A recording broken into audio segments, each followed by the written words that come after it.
I'll stay with you by your side.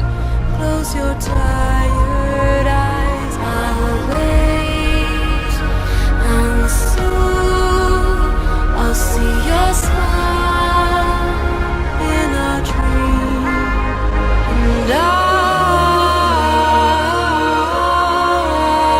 still hear your heartbeat. Death Stranding is a game mainly about delivering with lots of walking. Other stuff happens, especially later on. You select a package, walk for miles, and supply it to someone. You have a chat with holograms, restock your supplies, and then do it all over again. Essentially a 50+ hours fetch quest. Death Stranding is a very long game. And yet, at times, the game can be surprisingly compelling. Its refusal to do something the same that was being done before with the other games. But instead, it does something differently and is quite refreshing. Now the setup is this. You play as Sam Porter Bridges, Norman Reedus of The Walking Dead, and an almost totally humorless delivery man with a worry of being touched, who you consider to be something of a legend in the game.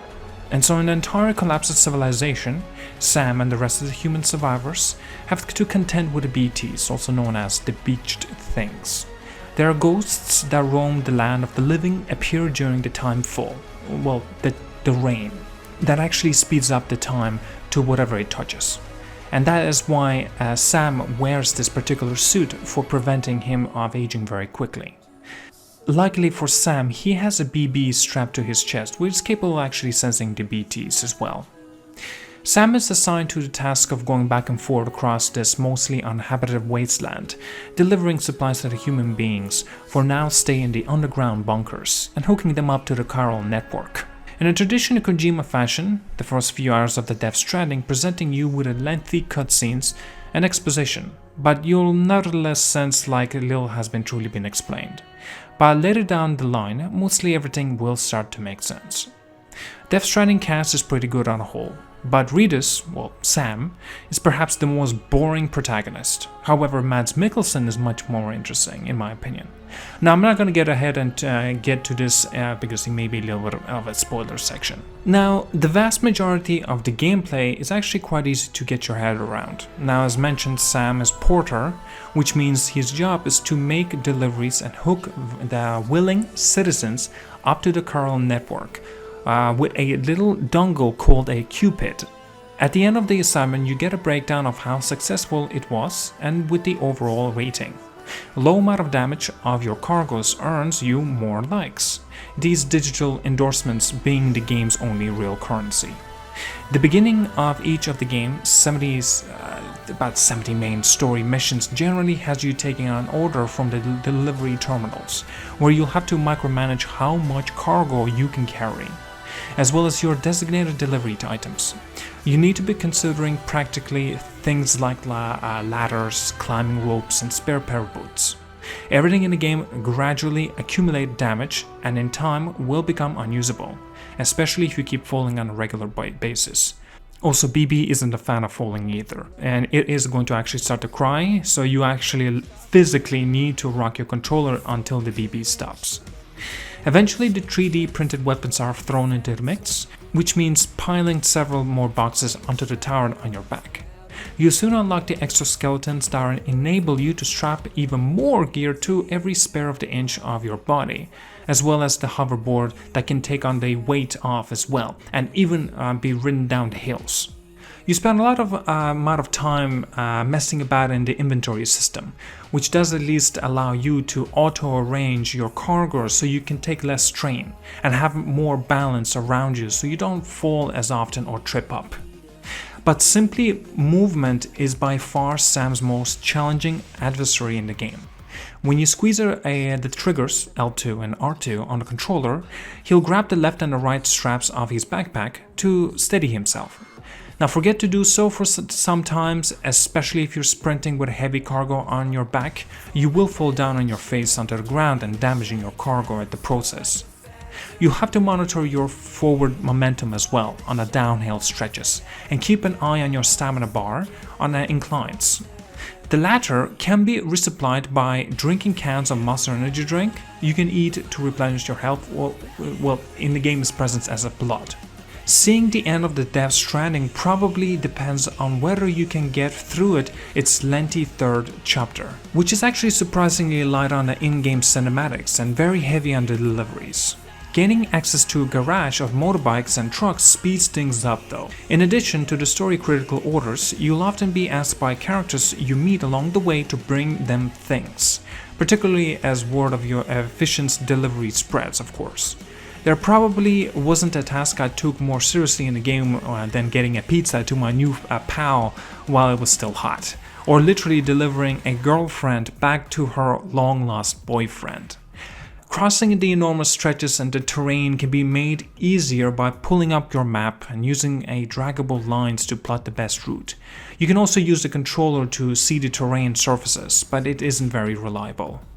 If that all sounds more like a hard work than fun, that's because it is, but for me, hiking across Death Stranding's empty America is actually the best part of the game.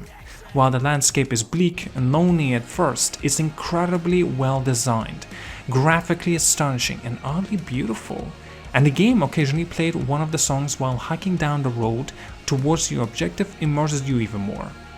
And as much as dragging Sam's from east to west coast, there was a moment where I was lumbering up the mountain, knee deep in the snow, stopping every few steps to recharge what was left of my nearly depleted stamina, and all too aware that one more unfortunate tumble would cause the bomb on my back to blow me into the smithereens.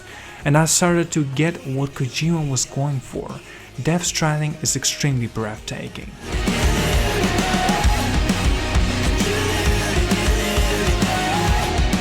Kojima insists that Death Stranding has given birth to a new strand genre of the game, but there are times when it turns into the action game, and not that great one at that. The enemies that you come up the most are often, of course, is called mules, violent raiders who become obsessed with making deliveries and will not stop to hunt down any cargo they become aware of. You know when you enter one of their campsites, because doing so will usually send out the alarm triggered by hidden motion detectors.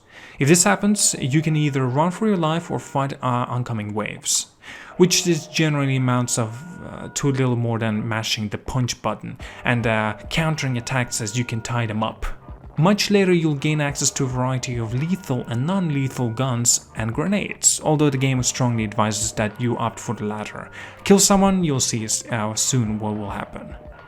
This being a Kojima game, there is technically a stealthy approach facilitated by a patch of long grass to hide in while you wait for the best moment to pounce on patrolling mule. Now, when you get melee by one of the mules, it usually results in your cargo falling onto the ground, which is quite annoying, even though the combat in Death Stranding only takes part 10% of the game. Also, getting in the way of Sam is, of course, as I mentioned already, are the BTs. The Death Stranding forged a connection between the living and the dead, meaning these howling apparitions wander the earth. The first few encounters are incredibly tense, for reasons explained early in the game. Your BB can sense nearby BTs, and you have Gizmo that point in their general direction.